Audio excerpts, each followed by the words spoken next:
Sama kayak para sahabat dulu dalam perjalanan umroh. Pengen umroh, ternyata udah sampai di perbatasan kota Mekah, gak boleh masuk, disuruh pulang lagi ke Madinah. Itu kan diceritain dalam surat Al-Fatihah tentang perjalanan umroh yang berakhir dengan malah perjanjian Hudaybiyah. Niatnya pengen umroh, tapi endingnya perjanjian. Yang isi perjanjiannya, poin-poinnya kayaknya ngerugiin umat Islam banget. Tapi kan Allah punya rencana, dan rencana Allah pasti yang terbaik daripada rencana kita. Masalahnya gimana kita bisa ridho, bisa rela kalau kondisi itu terjadi dalam hidup kita. Kita sih yakin, ini adalah qadarullah, keinginan Allah. Tapi bikin kita yakin itu jadi berbuah, yakin itu kan kayak pohon ya. Iman itu adalah pohon. Gimana biar pohon ini berbuah? Salah satu buahnya itu adalah sifat ridho, sifat nerima. Sehingga dengan sifat ridho itu akhirnya kita punya kebaikan. Kebaikannya jadi bisa survive, tenang hadapi masalah, sabar dan seterusnya. Nah, gimana caranya? Setelah kita dapat sesuatu, kita yakin kepada Allah, terus jadi ridho. Nah, ini belajar matematikanya Allah Subhanahu wa Ta'ala. Dan itulah yang terjadi dalam perjanjian Hudaybiyah. Terjadi kepada Siti Maryam yang tadi dibacain suratnya. Maryam gak pengen punya anak tanpa suami. Kalaupun harus punya anak, nikah dulu. Tapi Allah punya rencana lain. Rencana manusia punya anak setelah nikah. Lagian Maryam lagi belum siap menikah nih. Belum ada cowok yang pantas buat Maryam. Justru karena itulah Allah beri dia anak tanpa laki-laki, tanpa suami. Kenapa? Gak ada suami yang pantas buat Maryam. Mungkin satu-satunya lelaki yang pantas buat Maryam cuma Nabi Muhammad. Tapi kan beda zaman. Masa Maryam harus nunggu Nabi Muhammad 300 tahun lagi kan ya? Nah, ternyata karena gak ada yang pantas buat dia, akhirnya dia punya anak tanpa harus melalui seorang suami. Mungkin kita terlalu soleh sehingga gak ada yang pantas buat kita. Pantasnya cuma bidadari, ya udah di akhirat nikahnya. Husnuzannya mah ya. Mungkin di atas nih gak ada yang pantas jadi imamnya, soalnya terlalu solehah. Jadi imam juga kayak ragu gitu. Aduh, ngimamin dia, hafalannya udah luar biasa, bacaannya lebih bagus, guru tahsin lah gitu. Saya baru belajar pratahsin, masa mau jadi imam seorang cewek yang guru tahsin? Karena dia terlalu keren, akhirnya nggak ada yang pantas buat dia nih. Maryam kayak gitu banget. Karena terlalu keren, terlalu soleh, sampai ulama aja ragu Maryam ini nabi atau bukan gitu. Sehingga ada dua pendapat ulama, sebagian bilang Maryam bukan nabi, orang soleh. Tapi ada ulama yang bilang Maryam itu emang nabi, satu-satunya nabi dari cewek, satu dari 4 perempuan yang sempurna. Dan di antara 4 itu kayaknya menurut sebagian ulama Maryam nomor 1 tuh. Walaupun secara usia Asia, Maryam, Khadijah, Fatimah, tapi Maryam itu paling keren lah. Tiba-tiba hamil, datang cowok keren, baju putih, jubah putih, auranya tuh luar biasa. Pokoknya cowok paling keren aja. Sampai Maryam kaget dan berta'awuz, Inni a'udzu birrahmani minka in kunta taqiyya. Aku berlindung kepada Allah dari kamu. Ketemu cowok keren malah berlindung, bukan bersyukur. Coba. Duh, keren banget ya. Astagfirullah, auzubillah gitu kan ya. Nih Maryam nih. Duh, ceweknya keren banget. Udah lama ngelihat baru auzubillah, enggak. Dari awal auzubillah. Kenapa? Ada pasangan di sebelah gitu. Ada istrinya. Nah, Maryam langsung ta'awuz, inni a'udzu birrahman minka in kunta taqiyya. Kata Jibril, cowok keren itu ternyata namanya Gabriel. Kata Gabriel, innama ana rasulu rabbik liahaba laki ghulaman zakiyya. Jangan takut Maryam, aku itu utusan Tuhanmu, artinya malaikat yang pengen ngasih kamu anak yang sangat suci. Kata Maryam, anna yakunu li ghulam, gimana saya akan punya anak, walam yamsasni basyarun, gak ada seorang laki-laki pun yang pernah nyentuh saya, nyentuh aja gak pernah. Walam aku baghiyya, dan saya juga tidak pernah merendahkan diri depan laki-laki, artinya berbuat dosa. Anna yakunu li ghulam, gimana caranya saya punya anak? Kata Jibril, kadzaliki qala rabbuki huwa alayya hayyin. Itu udah kehendak Allah, kehendak Allah. Dan itu hayyin, mudah banget buat Allah SWT, sepele banget lah buat Allah. Fahamalat, tiba-tiba Maryam hamil. Fantabadat bihi makanan qasiyya, karena Maryam malu ketahuan hamilnya, akhirnya Maryam pun pergi ke suatu tempat yang terpencil, qasiyya, Aqsa. Aqsa itu artinya tempat yang jauh. Masjidil Aqsa disebut Al-Aqsa karena dia jauh dari Masjidil Haram. Kalau Madinah kan dekat. Masjid yang paling mulia kan ada 3 itu ya, Mekah, Madinah, Palestina. Nah, dia disebut Aqsa karena tempatnya jauh. Makanan qasiyya, tempat yang sangat jauh, terpencil, nggak ada siapa-siapa. Fantabadat bihi makanan qasiyya. Fa'aja ahal makhadu. Tiba-tiba dia udah harus ngelahirin setelah sekian bulan, mungkin 9 bulan. Qalat, dia bersandar di sebuah pohon, kemudian dia berkata, ya laitani mittu qabla hadza wa kuntu nasyam mansiya. Dia kayak orang menyampaikan satu bentuk kalimat sedih, kayak kalau bahasa sederhananya kayak ngeluh gitu. Ya laitani mittu qabla hadza, aduhai seandainya aku mati aja daripada harus menanggung malu kayak gini. Maryam itu kan pemalu banget. Mahkota sifat malu itu dipakai banget sama Maryam. Makanya ketahuan hamil nggak punya suami, itu buat Maryam pukulan paling luar biasa, telak banget. Walaupun dia nggak berbuat dosa, tapi tetap aja orang kan ngata-ngatain dia. Ditambah lagi Bani Israel, tahu sendiri kan, Bani Israel suka banget viralin fitnah. Ada apa viral Bani Israel teh? Maryam hamil di luar nikah, viral. Semua orang ngomongin mana Maryam. Terus rumahnya tuh dilemparin batu karena dianggap sebagai pembawa sial bagi Bani Israel. Dasar Maryam ngaku-ngakunya suci, sok suci segala macam. Sehingga Maryam bilang, ya laitani mittu qabla hadza, aduhai seandainya saya mati aja sebelum ini terjadi pada saya. Sehingga saya menjadi orang yang tidak pernah dibicarakan oleh siapapun. Sedih. Berarti pengennya Maryam beda dengan pengennya Allah. Secara emosional, secara manusiawi, secara fitrah ada penolakan dan itu manusiawi. Maryam menolak. Begitu juga sahabat Muhajirin. Wa inna fariqam minkum lakarihun. Minhum lakarihun. Walaupun sebagian kalian itu dalam keadaan karih, menolak, nggak suka. Emangnya kita mau nerima musibah? Pasti kita nolak kan secara spontan, fitrah, manusiawi, nolak. Ya laitani mittu qabla hadza wa kuntu nasyan mansiya. Aduhai seandainya aku mati aja sebelum kejadian ini terjadi padaku, sehingga nggak ada orang yang ngomongin tentang aku. Jadi nggak ada trending topik tentang Maryam waktu itu. Dia berharap kayak gitu.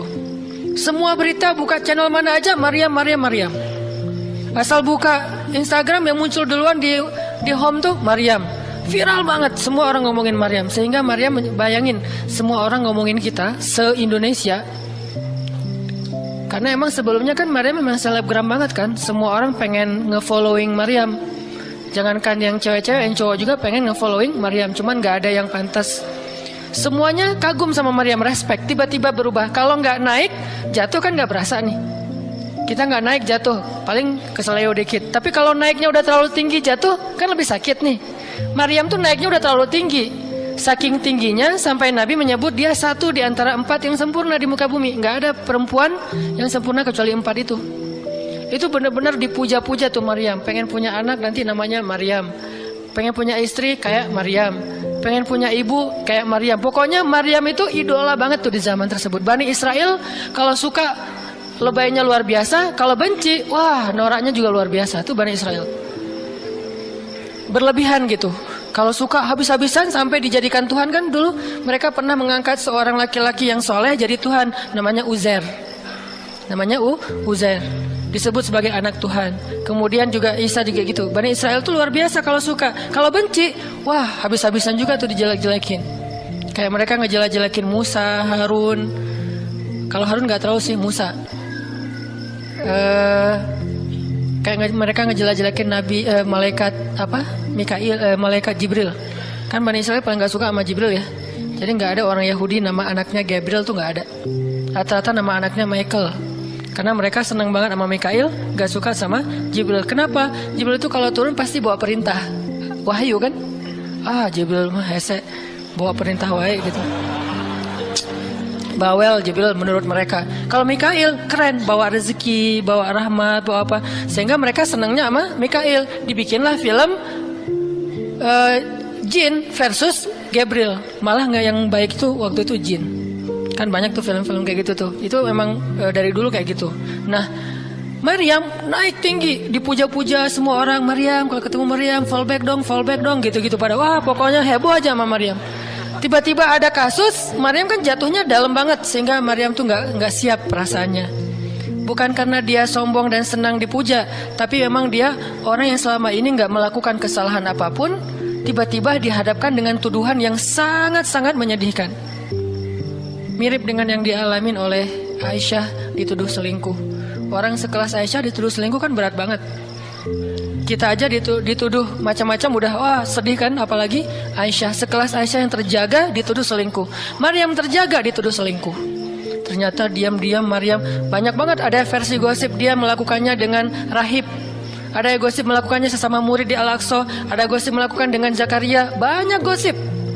Berat banget buat Maryam sehingga Maryam mengatakan, ya laitani mittu qabla hadza wa kuntu nasiyan mansiya. Aduhai seandainya aku mati aja. Aduhai seandainya dulu aku nggak bikin akun Instagram, pasti nggak akan jadi apa-apa gitu. Nyesel udah punya akun. Udah gitu banyak lagi yang ngomongin. Akhirnya turun ayat, turun lagi Jibril, turun malaikat. فناداها من تحتها ألا تحزني قد جعل ربك تحتك سريا. Dipanggillah Maryam oleh malaikat itu, ya Maryam, la tahzani. Kalau Abu Bakar, la tahzan. Kalau Maryam, la tahzani. Dua orang yang disebutkan kalimat la tahzan di dalam Al-Quran. La tahzan, innallaha ma'ana. Siapa? Abu Bakar. Kalau Maryam, la tahzani, qad ja'ala rabbuki tahtaki sariya. Jangan sedih wahai Maryam, gak usah khawatir. Allah udah memunculkan mata air di bawah kakimu. Artinya Allah yang akan merawat kamu, Allah yang akan ngebelain kamu, Allah yang akan deketin kamu, Allah bersama kamu wahai Maryam. Apa pelajarannya di sini teman-teman? Ketika Allah menggunakan logikanya yang kita tidak bayangkan, yang awalnya kita tolak, itu artinya Allah sedang memberikan kita kesempatan hanya akan ditolong oleh Allah saja, tidak oleh makhluk. Ketika Allah menempatkan kita dalam suatu situasi yang sulit, yang sampai bikin kita kehabisan ide nih gimana cara keluar dari situasi ini, itu berarti Allah lagi ngasih kita kesempatan masuk dalam sebuah situasi yang tidak ada yang bisa nolong kita kecuali Allah. Allah pengen nolong sendiri. Dan pertolongan Allah itu ajaib. Tapi kalau Allah tempatkan kita dalam sebuah situasi yang kita masih berpikir dan menemukan beberapa jalan walaupun belum pasti bisa, berarti kita masih diberikan kesempatan yang nolong kita itu makhluk. Oh, minta tolong ke si fulan, minta tolong si fulan. Tapi begitu kita mentok, kenapa ya kok berat banget nih masalah saya? Berarti Allah lagi menempatkan kita di sebuah situasi yang Allah sendiri yang akan menolong kita.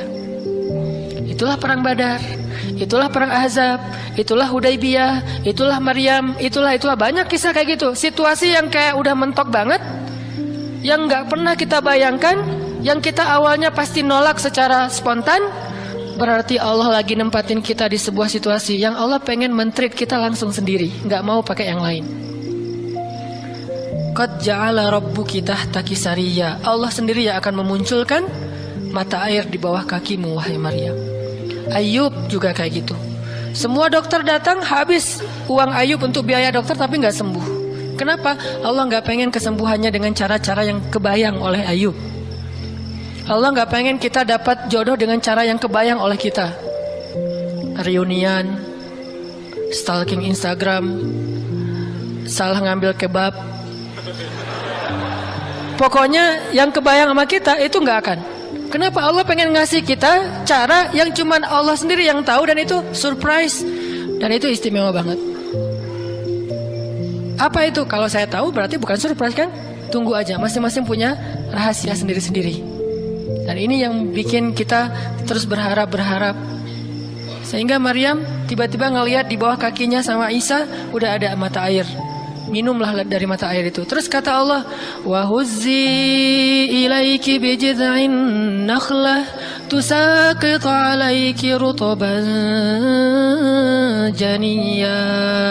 Ya Maryam, goyangkan pohon kurma yang ada di sebelahmu. Kan dia tadi bersandar di pohon kurma pas ngelahirin, terus disuruh goyangin tuh pohon kurma.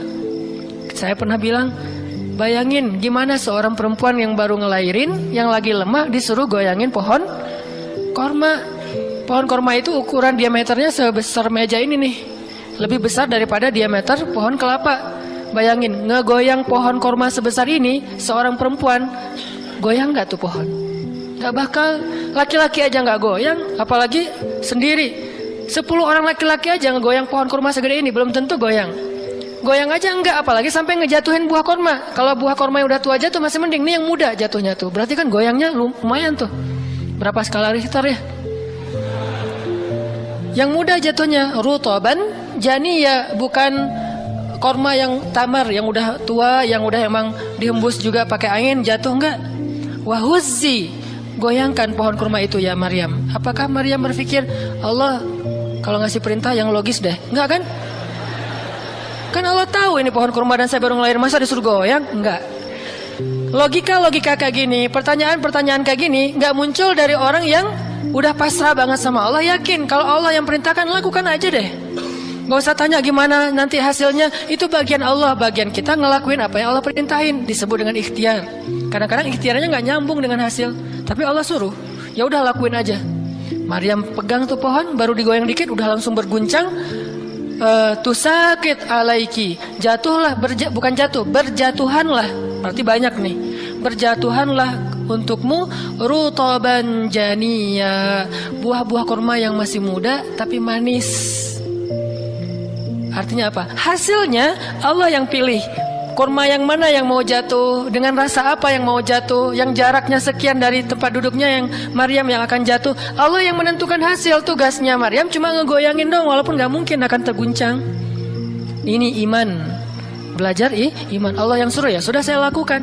Allah suruh ikhtiar, ya saya ikhtiar. Allah suruh berobat, ya saya berobat. Tapi hasilnya Allah yang nentuin kayak gimana caranya. Akhirnya rutoban janiyah, berjatuhan. Kata Allah, fakuli wasyrobi wa qarri aina.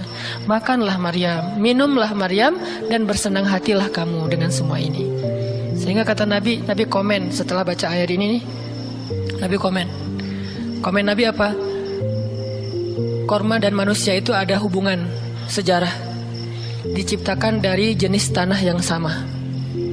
Jadi pohon-pohon lain itu jenis tanahnya beda. Cuman satu yang mirip dengan manusia, jenis tanahnya korma. Sehingga salah satu yang cepat merecovery seorang perempuan yang baru ngelahirin adalah makan rutoban janiya, korma yang yang muda tapi manis. Jangan dikasih ke bayinya ya, keselak, bahaya. Kasih ke ibunya. Kalau ke bayinya tamar, korma yang udah tua, terus dikunyah sama bapaknya dengan syarat bapaknya udah gosok gigi. Jangan habis makan bala-bala cengek, makan kurma kasih ke bayi. Kasih ke bayi yang tua, kasih ke ibunya yang muda, dan itu cepat merecovery seorang perempuan. Kata Nabi di situ ada obat dari penyakit. Intinya teman-teman, kayak gitu ternyata cara Allah. Ini logika Allah nih. Sehingga ketika kaum muslimin, balik lagi ke surat Al-Anfal, dihadapkan dengan satu pilihan yang mereka nggak pernah ngebayangin, dan secara spontan karihun, menolak, maka Allah Subhanahu wa taala menyampaikan kenapa Allah memilih itu. Karena kata Allah, tujuan dalam pencegatan ini bukanlah mengambil harta, tetapi untuk menunjukkan mana yang benar, mana yang batil. Ya sudahlah, daripada menentang Allah, sami'na wa ta'na, ikut. Walaupun sebetulnya hatinya masih karihun, nggak rela gitu. Ikutlah pilihan Allah dan Rasul. Mereka pun ganti rute, dari yang tadi rute mau mencegat Abu Sufyan, sekarang rute kepada Abu Jahal.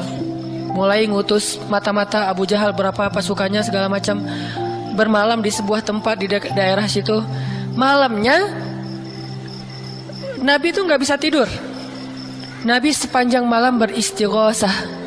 Jadi istighosah itu teman-teman salah satu di antara sunnah-sunnah Nabi SAW. Apa istighosah artinya? Doa yang sangat lama. Nabi malam itu sama Abu Bakar berdua nggak tidur, yang lain pada tidur kan besok mau perang nih. Malam ini mereka tidur, besok mau tanding aja disuruh tidur kan ya. Apalagi besok mau perang. Tidur, wajib tidur. Yang belum tidur pokoknya pura-pura tidur. Tidur aja. Kayak kita besok mau akad kan harus tidur ya. Walaupun susah tidurnya.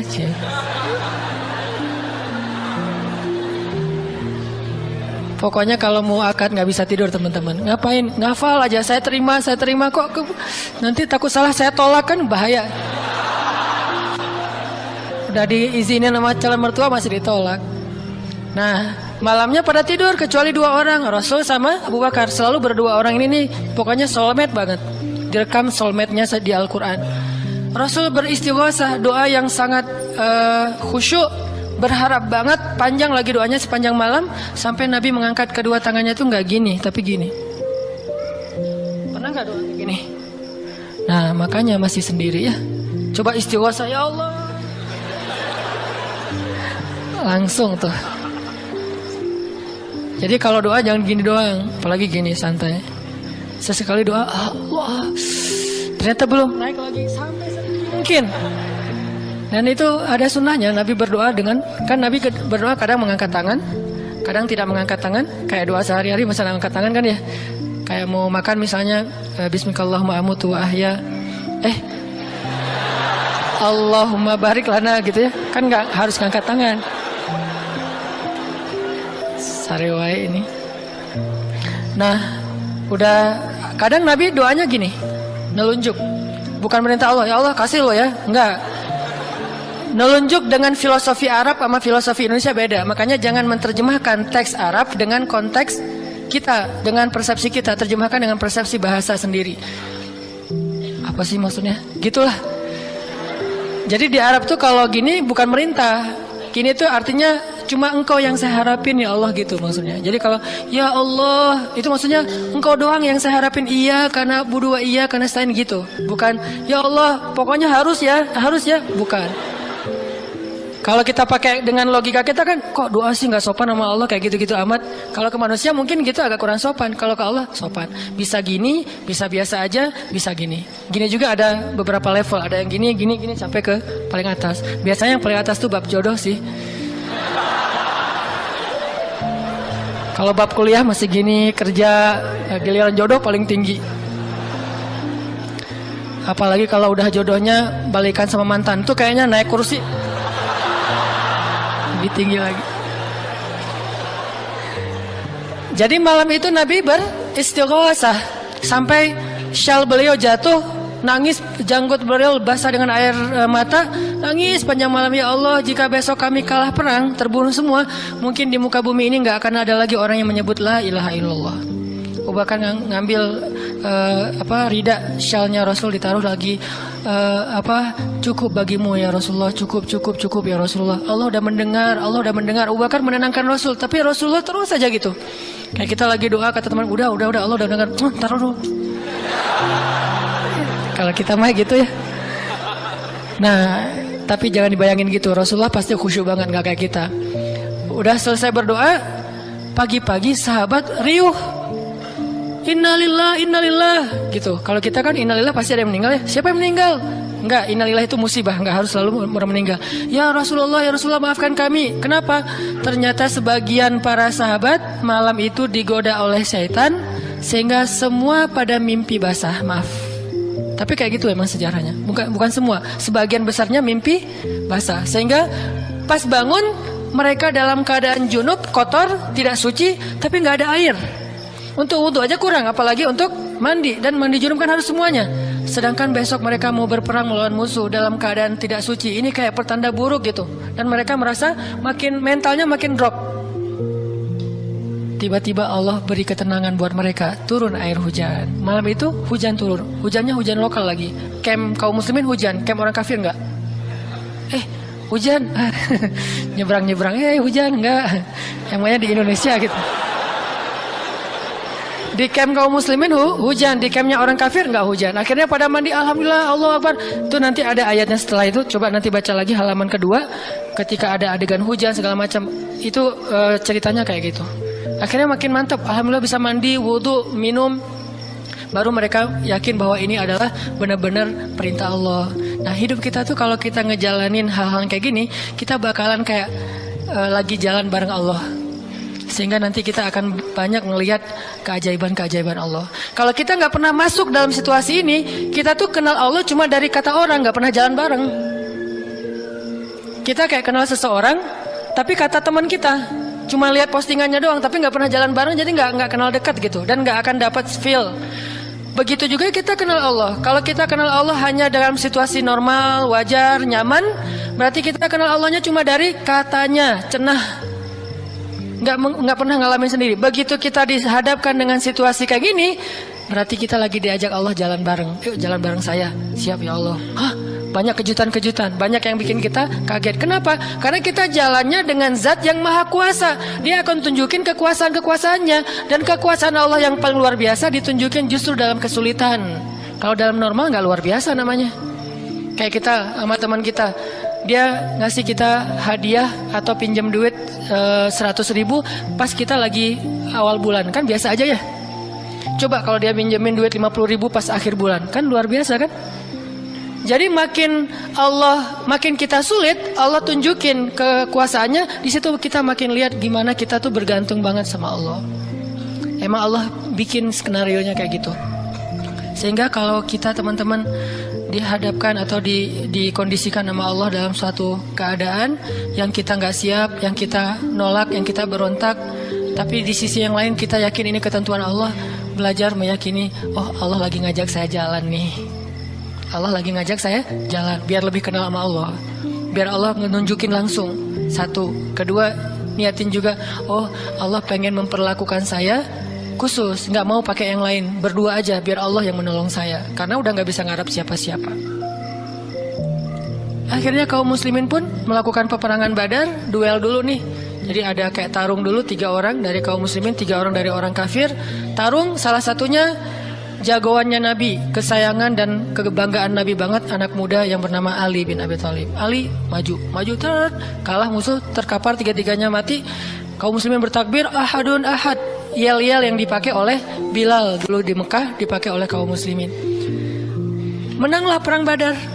Dan dalam peperangan itu Allah tunjukkan yang luar biasa, kaum muslimin ditolong oleh makhluk yang turun dari langit berbondong-bondong, terbang menyambar dengan pakai ikat kepala berwarna hijau.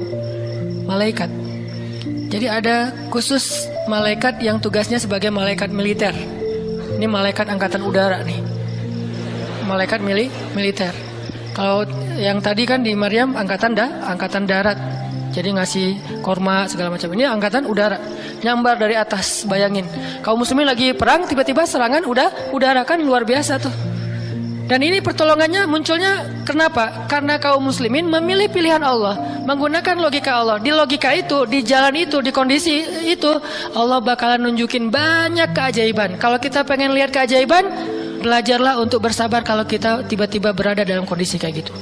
Kalau enggak, kita enggak akan pernah ngelihat keajaiban dan kebesaran Allah.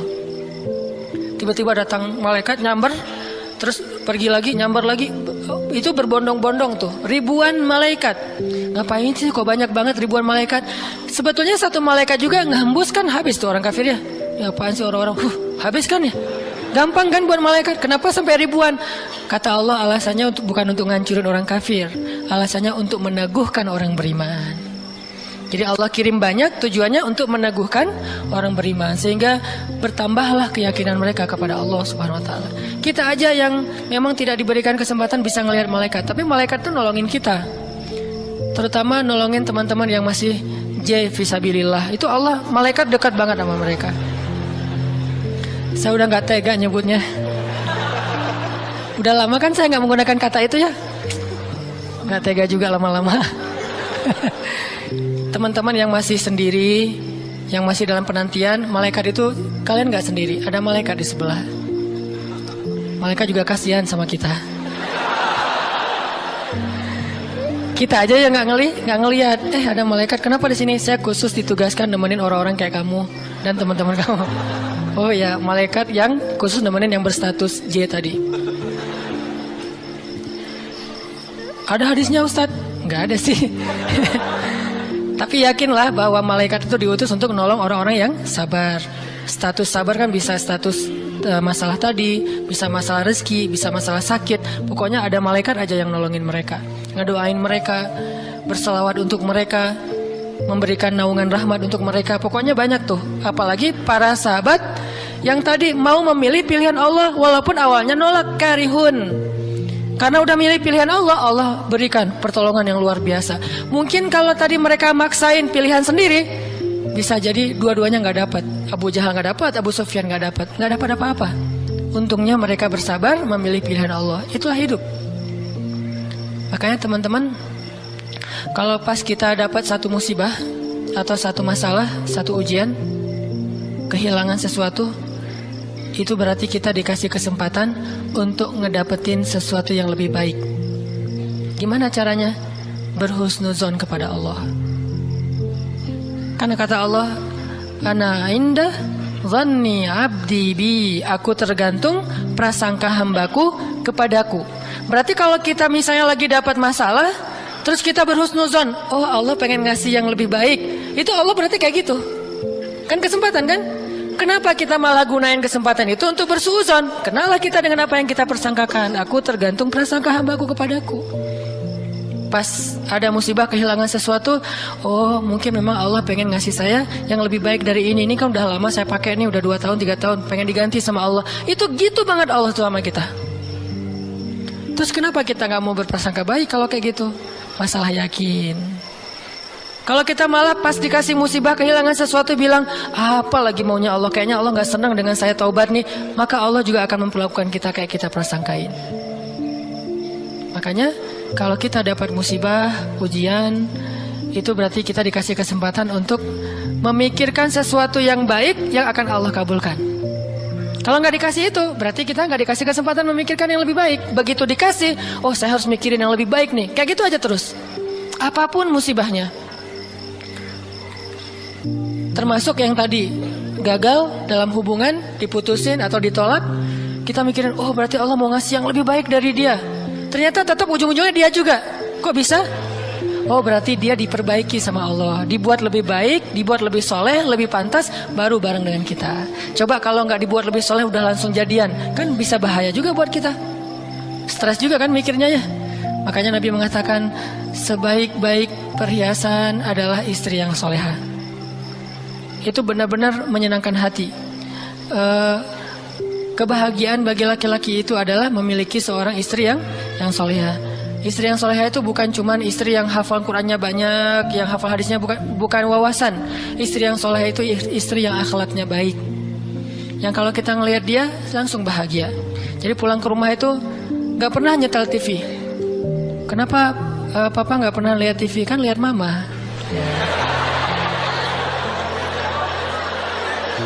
Yang lama nonton TV pasti ini nggak nyaman ngelihat istrinya nih. Jadi kalau sampai rumah bikin kopi, duduk di tengah ruangan, lihat istri lalu lalang gitu. Pak, TV-nya di situ, ngapain ke sana kemana mama pergi? Itulah hiburan buat papa.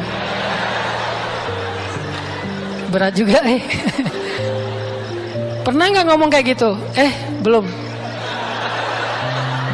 Gimana mau ngomong nggak ada orangnya ya? Nanti kalau udah ada gitu tuh. Makanya saya jarang nonton TV, sering nonton YouTube soalnya. Nah ini ya teman-teman. Jadi kita berprasangka begitu dikasih musibah, oh berarti Allah pengen ngasih yang lebih baik. Yang terbaik deh yang kita prasangkain. Karena Allah akan kayak gitu banget. Inilah rahasia matematika Allah yang Allah berlakukan kepada Ahlu Badar, yang Allah berlakukan kepada para sahabat yang berjanjian Hudaybiyah, Bai'atul Ridwan, yang Allah berlakukan kepada Siti Hajar, Maryam, dan banyak lagi kisah-kisah yang benar yang disebutkan di dalam Al-Quran. Mudah-mudahan nambah yakin kita bukan minta musibah, tapi emang itu fitrah kehidupan manusia. Udah kayak gitu sunatullah, semua yang hidup pasti dikasih ujian. Jangankan orang biasa, jangankan orang beriman, orang biasa aja dikasih ujian, apalagi beriman. Beriman itu pasti dikasih ujian sama Allah. Cuman karena ujian itulah Allah memperlakukannya lebih istimewa daripada orang lain. Jadi siapa orang yang paling istimewa di mata Allah? Yang paling banyak diuji. Jadi jangan pede dulu bahwa kita lebih istimewa di mata Allah gara-gara kita ibadahnya lebih bagus dari teman kita. Bisa jadi teman kita nggak tahajud, bukan berarti nggak perlu tahajud ya. Tahajud keren, bagus, luar biasa. Tapi ini kalau kita ke orang lain gitu. Misalnya kita udah tahajud, misalnya kita udah taklim, misalnya kita udah tilawah, misalnya kita udah sedekah, misalnya. Terus kita ngerasa kayak lebih baik dari orang lain, jangan. Karena bisa jadi ibadah teman kita diam doang tuh. Ngapain? Sabar menghadapi ujian, itulah ibadahnya. Bisa jadi orang yang paling mulia di mata Allah itu orang yang sedang sakit di rumah sakit atau di rumahnya yang nggak bisa berobat bertahun-tahun. Pas kita lihat ke dia mah nggak, ibadahnya nggak dahsyat kayak kita, nggak pernah ikut talim, tilawahnya sedikit-sedikit, paling juga yang dia hafal aja karena udah nggak bisa baca saking sakitnya. Tapi ibadahnya itu 24 jam sehari. Lewat apa? Sabar menghadapi ujian sakit. Berarti bisa jadi teman kita yang baru diputusin itu lebih mulia daripada kita yang baru jadian. Jadi jangan ngeledekin ya, jangan suka membuli lah. Karena yang dibully itu bisa jadi lebih mulia daripada yang membuli. Astagfirullahaladzim ya. Itulah teman-teman kajian tentang matematika Allah. Mudah-mudahan kita mengerti. Maksud mengerti di sini meyakini, bisa bertambah yakin sama Allah dan bisa diterapin. Tadi kalau dikasih ujian berarti kita punya kesempatan berprasangka baik supaya kita dapat apa yang kita prasangkakan. Kalau dikasih ujian berarti Allah pengen ngajak kita jalan berdua nih. Kalau dikasih ujian berarti Allah pengen memperlakukan kita secara khusus, nggak mau yang lain bantu kita, pengen Allah doang yang bantu.